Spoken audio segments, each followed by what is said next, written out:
சிம்ம ராசி நண்பர்களே, நீங்கள் சூரியனின் ஆதிக்கத்தில் பிறந்தவர்கள். எப்போதும் நிமிர்ந்த நன்னடை கொண்டவர்கள். தெளிவாக எதையும் செய்து முடிப்பதில் வல்லவர்கள். அது மட்டுமல்லாமல் உங்களுக்கு பூர்வ புண்ணியாதிபதியாகவும் குரு பகவான் வருகிறார். உங்களுக்கு மிக முக்கிய கிரகமாக குரு பகவான் விளங்குகிறார். அப்படிப்பட்ட பூர்வ புண்ணியாதிபதியான குரு பகவான் கடந்த ஓராண்டு காலமாக உங்களுடைய ராசிக்கு லாப வீட்டிலே அமர்ந்து உங்களுக்கு எல்லா வகையிலும் நல்லதை செய்தார். குழந்தை பாக்கியத்தை கொடுத்தார். பிள்ளைகளால் உங்களுக்கு சமூகத்திலே அந்தஸ்தை ஒருபடி உயர்த்தினார். மகனுக்கோ அல்லது மகளுக்கோ திருமணம் கூடி வந்தது. நிச்சயம் செய்தீர்கள். வீடு மனை வேண்டக்கூடிய அமைப்பும் ஏற்பட்டது.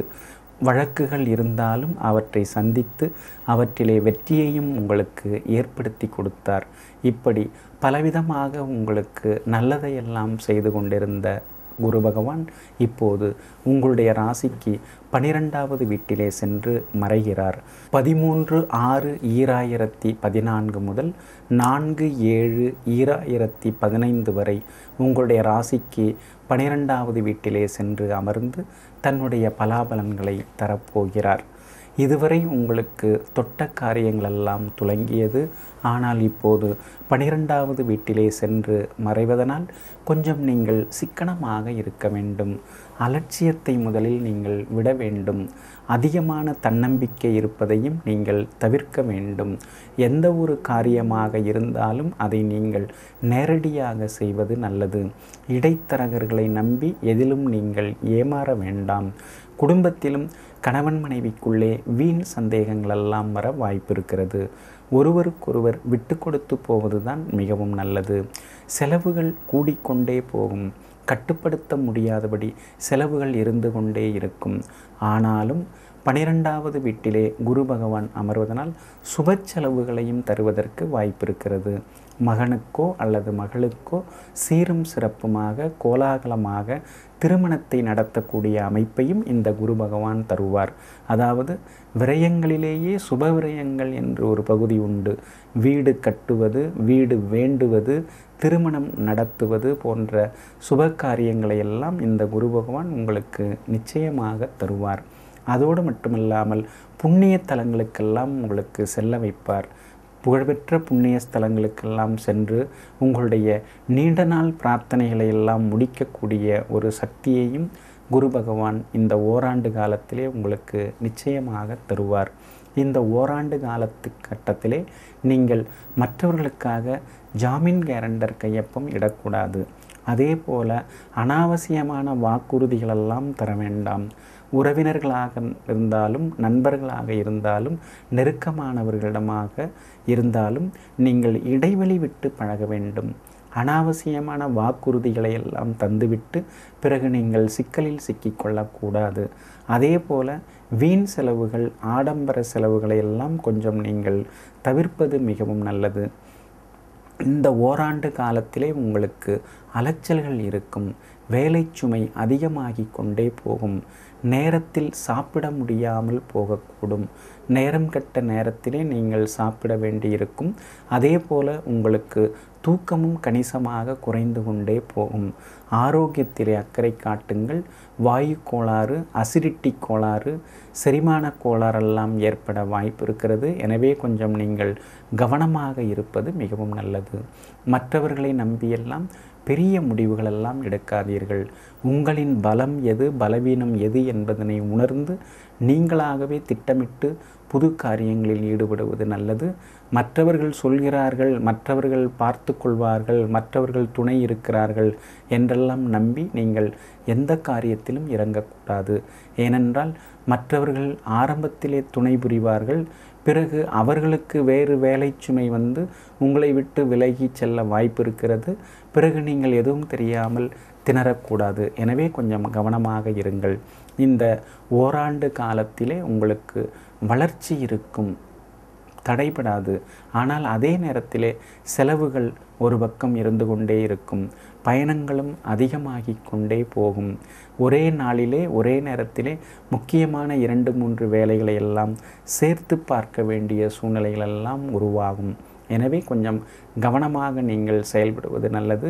பிள்ளைகள் விஷயத்திலே கொஞ்சம் நீங்கள் கராராக நடந்து கொள்வது மிகவும் நல்லது.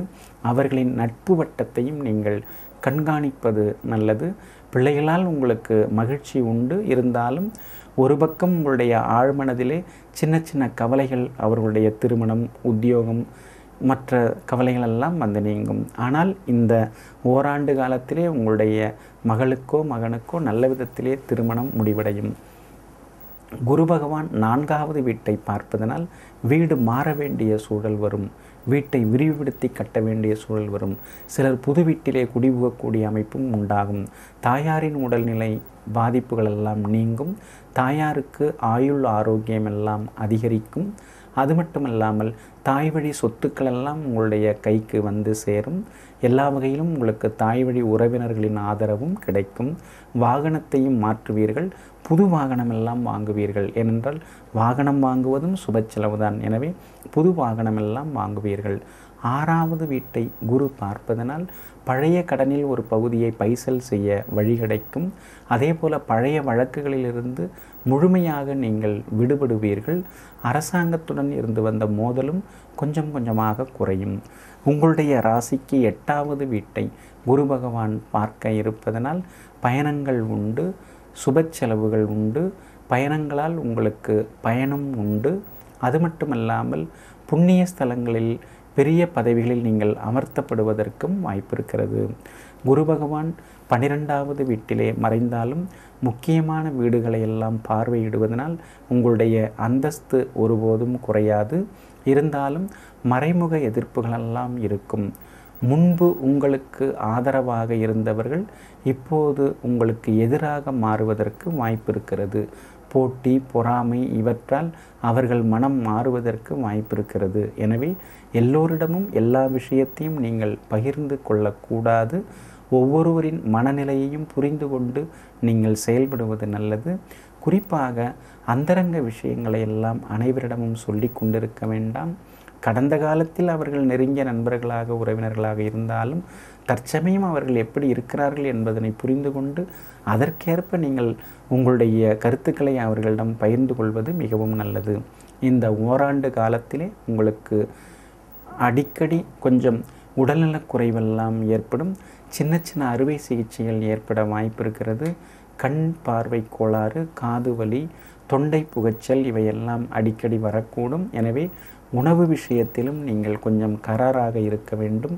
12வது வீட்டிலே குரு சென்று மறைந்தாலே அதிகமாக சாப்பிடக்கூடிய சூழல் உருவாகும். எனவே உணவிலே நீங்கள் கட்டுப்பாட்டை வளர்த்து கொள்வது மிகவும் நல்லது.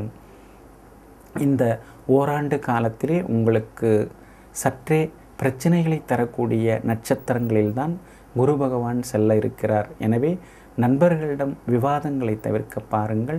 அவர்களிடம் இடைவெளி விட்டு பழகுவது நல்லது. உங்களை பற்றிய விமர்சனங்கள், அவதூறு பேச்சுகளெல்லாம் அதிகமாக வெளிவர வாய்ப்பு இருக்கிறது.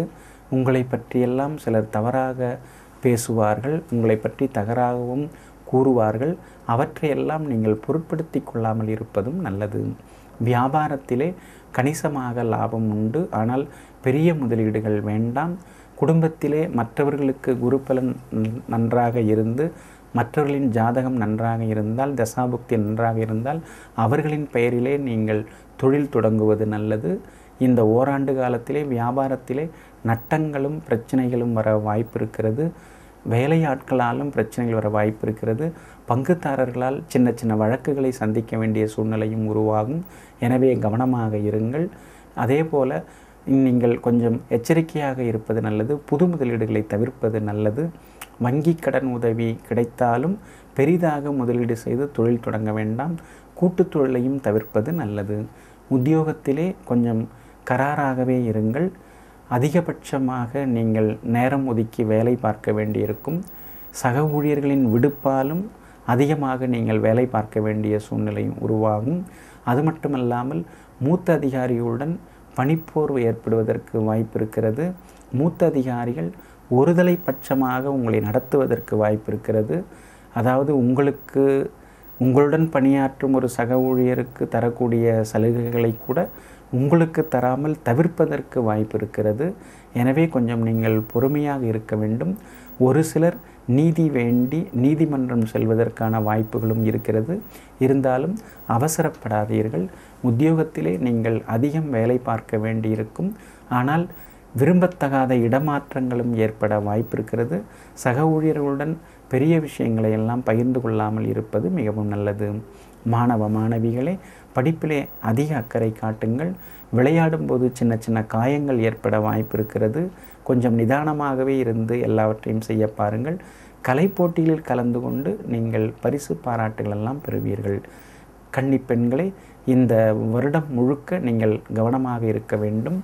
ஏனென்றால் இந்த குருமாற்றம் உங்களுக்கு அவ்வளவு சாதகமாக இல்லை. தவறான நண்பர்களை எல்லாம் தவிர்த்து விடுங்கள். நேரான பாதைக்கு திரும்புங்கள். எல்லோரும் நல்லவர்கள் என்று நம்பி ஏமாற வேண்டாம். உயர்கல்வியிலே அக்கறை காட்டுங்கள். கல்யாண விஷயத்திலும் அவசரப்பட வேண்டாம். ஆக மொத்தம் இந்த குருமாற்றம் கடந்த ஓராண்டு ஏற்பட்ட நற்பலன்களைப் போல் இல்லாமல் வீண் செலவுகளையும் அலைச்சலையும் அடிக்கடி சிறு சிறு நோய் உபாதைகள், சிறு சிறு விபத்துகள் போன்றவற்றையும் தந்தாலும் குரு பகவான் நல்ல இடங்களை பார்வையிடுவதனால் பார்வை பலனால் உங்களுக்கு கெடுபலன்கள் குறைந்து உங்களுக்கு நற்பலன்கள் எல்லாம் உருவாகும். பரிகாரமாக காஞ்சிபுரத்திற்கு அருகிலுள்ள கோவிந்தவாடி அகரம் என்னும் ஊரிலே அருள்பாலித்து கொண்டிருக்கும் தட்சிணாமூர்த்தியை சென்று ஏதேனும் ஒரு வியாழக்கிழமையிலே வணங்குங்கள். முடிந்த வரைக்கும் பழைய ஆலயங்களையோ அல்லது கல்விக்கூடங்களையோ புதுப்பிக்க உதவுங்கள். ஆதரவற்ற ஏழை பெண்ணின் திருமணத்திற்கும் உதவுங்கள். உங்களுக்கு கெடுபலன்கள் குறைந்து நற்பலன்கள் உருவாகும்.